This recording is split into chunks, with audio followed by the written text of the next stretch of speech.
High in the Himalayas, a legend lives. It is a story whispered by the wind. The story is about a creature called the Yeti. This creature is also known as the Abominable Snowman.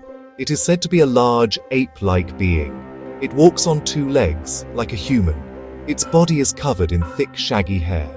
The hair can be white, brown, or even reddish. The Yeti is a mystery. It is a puzzle hidden in the world's tallest mountains.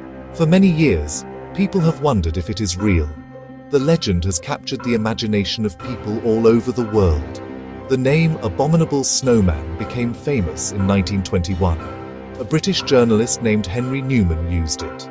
He was writing about an expedition to Mount Everest. The expedition members found large, strange footprints in the snow. Their local guides called the creature responsible Meto Kangmi. This translates to man-bear snowman. Newman made a mistake in the translation. He chose the word abominable instead. The name was very dramatic. It made the story very exciting. People everywhere started talking about this mysterious creature. The name stuck, and a global legend was born from this simple error in language. The idea of a wild man or ape-like creature is not new. Many cultures have similar stories. North America has the Sasquatch, or Bigfoot. Australia has the Yowie. The Himalayas have the Yeti. These stories often come from remote, wild places. These are places where humans do not often go. The high peaks of the Himalayas are a perfect home for such a legend. The mountains are vast and dangerous. They are difficult to explore. It is easy to imagine that something unknown could live there. The Yeti represents the wildness and mystery of these mountains. It is a symbol of the unknown world. Today is December 24th, 2025. The story of the Yeti is more popular than ever. It is more than just a local folk tale. It has become a global phenomenon. People still search for the Yeti. Scientists study the evidence. Books are written about it. Movies are made about it. The creature is a part of our culture. It makes us think about the line between myth and reality. It encourages us to explore the unknown parts of our world. The legend of the Yeti continues to inspire wonder and curiosity. It reminds us that there are still mysteries left to solve in our modern world, even on Christmas Eve. The Yeti is not just one single story. It is a collection of many beliefs. These beliefs come from the different peoples of the Himalayas. The legend changes from one valley to the next. In some stories, the Yeti is a fearsome beast. It is a predator that attacks yaks and even humans. It is something to be feared and avoided. In other stories, it is a more complex being. It can be a spirit of the mountains. It might be a guardian of sacred places. These tales are very old. They have been passed down for many generations. They are an important part of the local culture and religious beliefs. In the country of Bhutan, the creature is called the Migoi. The Migoi is described as a strong, ape-like creature. It is covered in reddish-brown or black hair. It is said to live in the high-altitude forests. The Bhutanese people have many stories about it. Some believe the Migoi has the power to become invisible. This is why it is so hard to find. They see it as a natural part of the wilderness. It is not necessarily good or evil. It is simply a wild animal. The government of Bhutan has even created a wildlife sanctuary to protect it. This shows how seriously the legend is taken there. Further west, in Tibet, the stories are also very strong. The Tibetan name for the creature is often Meto Kangmi, which we have seen before. The tales here also describe a large hairy hominid. Monks in ancient monasteries have written about it. They have even claimed to have relics from the creature. These relics might be pieces of skin or bone. These stories are a part of their history. They are woven into the fabric of their Buddhist faith. The Yeti is often seen as a symbol of the untamed natural world. It is a reminder that humans are not the only important beings in the universe. These cultural beliefs are very important. They are the foundation of the Yeti legend. Before Western explorers arrived, the Yeti was already there. It lived in the stories and minds of the Himalayan people. These stories were not just for entertainment. They taught important lessons. They taught respect for the mountains. They taught caution when traveling in dangerous areas. They explained strange sounds in the night. The Yeti was a way to understand a powerful and sometimes frightening environment. It gave a name and a face to the mysteries of the high peaks. It was part of their world. The Sherpa people live in the high valleys of Nepal. They are famous for their skill as mountaineers. They know the mountains better than anyone. For the Sherpa, the Yeti is a very real part of their world. They have many different names for it. The name Yeti itself comes from the Sherpa language. It is a combination of the words Ya, meaning rock, and Te, meaning animal. So it means rock animal. This name suggests a creature that lives among the rocks and cliffs. It is a creature of the high, stony places where few other animals can survive. The Sherpa have lived with these stories for centuries. Sherpa traditions describe two main types of Yeti. There is a smaller type, called the Dzute. This creature is often identified as a type of bear. It is large and can be dangerous, but it is a known animal. The more mysterious type is the Mete. This is the classic Yeti of legend. It is described as being man-like. It is tall, walks upright, and is covered in dark hair. The Mete is the creature that leaves the mysterious footprints. It is considered a shy and elusive being. The Sherpa believe it mostly eats small animals and plants. It generally avoids humans. Seeing a Yeti is often considered a bad omen. It can be a warning of bad luck or danger. If a Yeti is seen near a village, it might mean that a storm is coming. Or it could mean that someone will become sick. Because of this, the Yeti is respected and feared. Sherpa people will often carry special charms. They might say prayers to protect themselves from an encounter. The Yeti is not a monster to be hunted. It is a powerful force of nature. It is something to be avoided. It is a reminder to be humble in the face of the mountain's power. However, the Yeti is not always seen as a negative force. In some stories, it can be a guardian. It can protect sacred places in the mountains. It might watch over hidden valleys or remote monasteries. In this way, the Yeti is part of the spiritual landscape. It is connected to the gods and spirits of the mountains. Tenzing Norgay, the famous Sherpa who first climbed Everest, said his father saw a Yeti. He believed in them. For the Sherpa, the Yeti is not just a myth. It is a part of their identity. It connects them to their ancestral lands and their spiritual beliefs. The Western world's interest in the Yeti began in the 19th century. British officials and explorers started moving into the Himalayan region. They began to hear the local stories. In 1832, an explorer named B.H. Hodgson wrote about his experiences in Nepal. He said his local guides saw a tall, two-legged creature. It was covered in long dark hair. The guides were very frightened and ran away. Hodgson himself did not see the creature. He thought it was probably an orangutan, but this was one of the first times a Westerner wrote about such a being. It was the beginning of a long fascination. The stories continued to filter out of the mountains. In 1889, a British Army major named L.A. Wardell found large footprints in the snow. He was exploring in northeastern Sikkim. The footprints did not look like they were made by any known animal. His guides told him the prints belonged to a Yeti. They said it was a large, ape-like creature.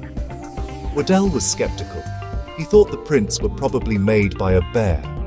He wrote about his finding, but it did not cause a big sensation. It was just another strange story from a faraway land. But it added to the growing file of evidence. The event that truly ignited global interest happened in 1921. Lieutenant Colonel Charles Howard Berry led a British expedition to Mount Everest. While exploring high on the mountain, they found a series of huge footprints. The footprints were in the snow at about 21,000 feet. They looked like they were made by a barefoot human, but they were much larger than any human foot. The Sherpa guides immediately identified them as belonging to the Meto Kangmi. This was the event that led to the name Abominable Snowman. The story was reported in newspapers around the world. The public was captivated by the mystery. After 1921, more and more mountaineers reported seeing strange tracks. In 1925, a Greek photographer named N.A. Tombazi was in the Himalayas. He reported seeing a figure in the distance. He said it was about 300 yards away. It looked like a human, walking upright. It was not wearing clothes. It occasionally stopped to pull at some bushes. The figure was only visible for about a minute before it disappeared. Later, Tombazi went to the spot. He found footprints in the snow. He said they were shaped like a human's, but much longer.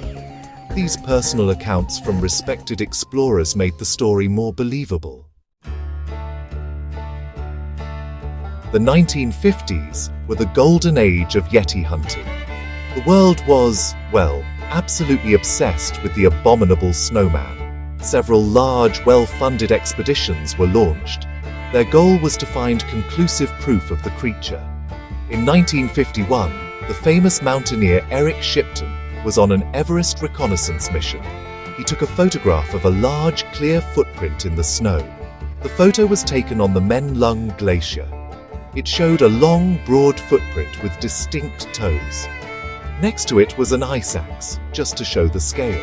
The Shipton footprint became an iconic image. It is perhaps the most famous piece of evidence for the Yeti's existence. Inspired by Shipton's photo, more expeditions followed. In 1954, the London-based Daily Mail newspaper sponsored a large expedition. It was called the Snowman Expedition. The team included scientists, mountaineers, and a journalist. They spent months in the Himalayas. They interviewed hundreds of local people. They collected stories and cast footprints in plaster. They even examined a supposed Yeti scalp in a monastery. The scalp was later found to be made from a siro, a type of goat antelope. The expedition did not find a live Yeti, but it gathered a huge amount of information and kept the story in the headlines. Another significant expedition took place in 1957. An American oil man named Tom Slick organized a search. He was very wealthy and interested in cryptozoology. He sent teams into the Arun Valley of Nepal. This area was known for many Yeti sightings. His teams used new methods. They had cameras with tripwires. They had dogs trained to track scents. They interviewed many eyewitnesses. One of the explorers, Peter Byrne, even claimed to have found Yeti droppings. The droppings were tested, but the results were not clear. Like the others, this expedition failed to find the creature itself. Sir Edmund Hillary, the first man to climb Mount Everest, also led an expedition. In 1960, he went to the Himalayas to search for the Yeti. His expedition was sponsored by World Book Encyclopedia. It was a very scientific mission. They tested another Yeti scalp and found it was also from a siro. They tested a supposed Yeti hand and found it was from a human. Hillary concluded that there was no evidence for the Yeti. He believed that all the sightings and footprints could be explained. They were likely misidentifications of known animals, like bears or monkeys. His conclusion was a big blow to believers. Scientists have always been skeptical about the Yeti. They require hard evidence, not stories or footprints. From a scientific point of view, the evidence for the Yeti is very weak. Let's look at the footprints first. Many scientists believe the famous tracks are not from a single creature. They are likely made by other animals. A bear, for example, can create strange tracks. When a bear walks, its back paw can step on the print of its front paw. This creates one large, distorted print. Also, the sun can melt the snow around a print. This makes the print much larger and stranger looking than the original. The physical evidence is also a problem. Over the years, many samples have been claimed to be from a Yeti. These include pieces of hair, skin, and bone. These samples are often kept as sacred relics in monasteries. When scientists have been allowed to test them, the results have been disappointing. The famous Yeti scalps from the Kumjung and Pangboche monasteries were tested. DNA analysis and microscopic examination showed they were made from the skin of a siro. This is a common goat-like animal in the Himalayas. They were likely made by monks to represent the legend, not from a real Yeti. What about the sightings? Many people, including experienced mountaineers, claim to have seen a Yeti. Psychologists say that our minds can play tricks on us. In a vast, empty landscape like the Himalayas, it is easy to misinterpret things. A distant rock, a moving animal, or even a person can look strange. The power of suggestion is also very strong. If you are in the Himalayas and you are thinking about the Yeti, you are more likely to see something that you think is a Yeti. This does not mean people are lying. It just means that what we see is influenced by what we expect to see. For a creature like the Yeti to exist, there would need to be a large population. A single animal cannot survive for generations. There would need to be hundreds or even thousands of Yetis. This breeding population would need a lot of food. They would also leave behind a lot of physical evidence. We would find bodies, bones, and nests. We would find clear tracks and droppings regularly. Despite decades of searching, none of this has ever been found. The lack of a type specimen, a body, living or dead, is the biggest problem for scientists. Without a body, the Yeti remains a legend. In recent years, science has gained a powerful new tool, DNA analysis. This technology allows us to identify a species from a tiny sample of hair, bone, or skin. In 2014, a major genetic study was conducted. It was led by Professor Brian Sykes of Oxford University. He and his team collected and tested more than 30 hair samples. These samples were said to be from anomalous primates like the Yeti and Bigfoot. The samples came from museums and private collections all over the world. It was the most extensive genetic survey of its kind. The results were very interesting and revealing. The study found that none of the samples came from an unknown primate. Most of the hairs matched known animals. Two of the Himalayan samples, however, were very unusual. One was from Ladakh, India. The other was from Bhutan. The DNA from these two samples did not match any living creature, but it was a 100% match with an ancient polar bear. This polar bear lived about 40,000 years ago. Its jawbone was found in Svalbard, Norway. This led Professor Sykes to a new theory. He suggested the Yeti might be a surviving descendant of this ancient bear. Or it could be a hybrid of a polar bear and a brown bear. This theory created a lot of excitement. It suggested there might be a real, unknown animal behind the Yeti legend. However, other scientists were critical. They reanalyzed the data. They found that the DNA match was not perfect. The sample was degraded. They argued that it was more likely from a rare type of Himalayan brown bear. This showed how difficult it can be to get clear results from old, poor-quality samples. The debate continued. The mystery was not fully solved yet. The scientific community needed more and better evidence to be sure of the final results. A more definitive study was published in 2017. A team of scientists led by Dr. Charlotte Lindqvist conducted this research. They analyzed 9 samples that were claimed to be from the Yeti.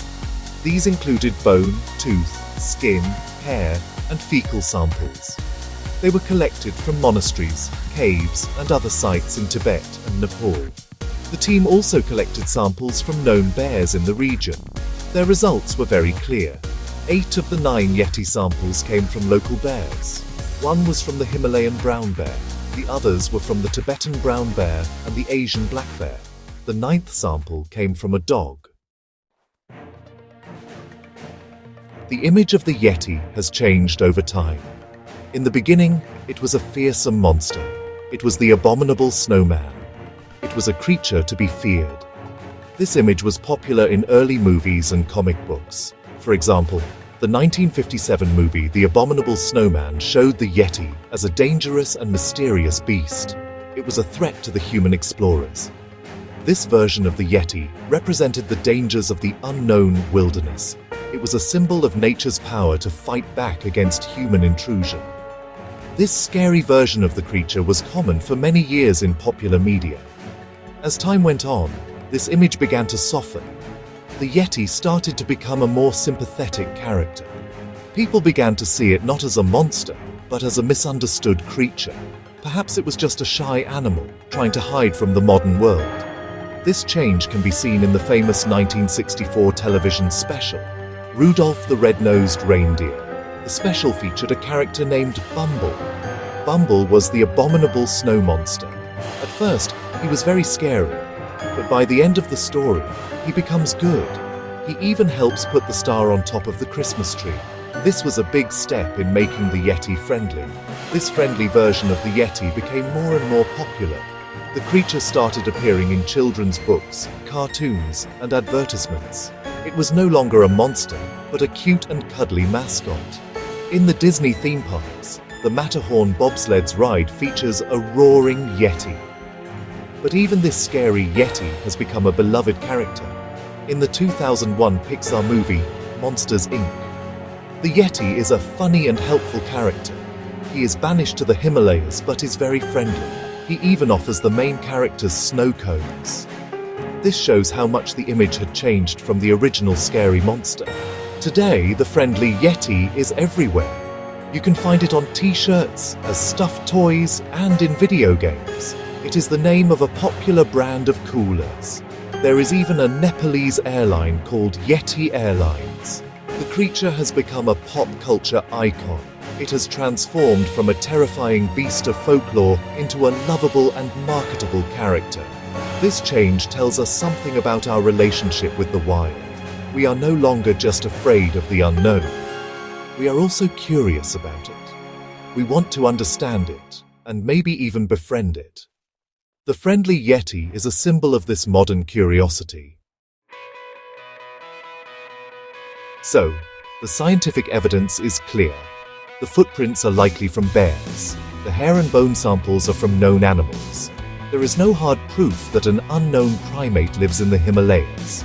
So why does the legend of the Yeti continue? Why are we still so fascinated by this creature? The answer is complex. It involves human psychology, our love of mystery, and our relationship with the natural world. The Yeti story is powerful. It speaks to a deep part of our imagination. It is a story that we do not want to let go of easily. One reason for the Yeti's endurance is our love of a good mystery. Humans are curious creatures. We like puzzles and unsolved questions. The Yeti is one of the world's greatest mysteries. The idea that a giant, unknown creature could be hiding in the mountains is exciting. It makes the world seem bigger and more magical. In a world where almost everything has been mapped, measured, and explained, the Yeti represents the final frontier. It is a reminder that there might still be secrets hidden from us. This sense of wonder is very appealing. It is more fun to believe than to simply dismiss the story. The Yeti also represents the wild, untamed part of nature. The Himalayas are one of the last great wilderness areas on Earth. They are majestic, powerful, and dangerous. The Yeti is the spirit of these mountains. It is a symbol of a world that exists outside of human control. As our own world becomes more crowded and developed, we are drawn to these symbols of wildness. The Yeti reminds us that nature is still powerful. It reminds us that we are not the masters of everything. This idea can be both frightening and comforting. It connects us to something ancient and powerful. Finally, the Yeti legend continues because it is a great story. It has all the elements of a classic adventure. It has mysterious creatures, brave explorers, and exotic faraway locations. The story has been passed down for generations. It has been told around campfires and in books and movies. It has become part of our collective culture. Believing in the Yeti is a way to participate in this grand tradition. It is a way to connect with the explorers of the past and the local people of the Himalayas. The story of the Yeti is not just about a monster. It is about adventure, mystery, and the enduring power of the human imagination.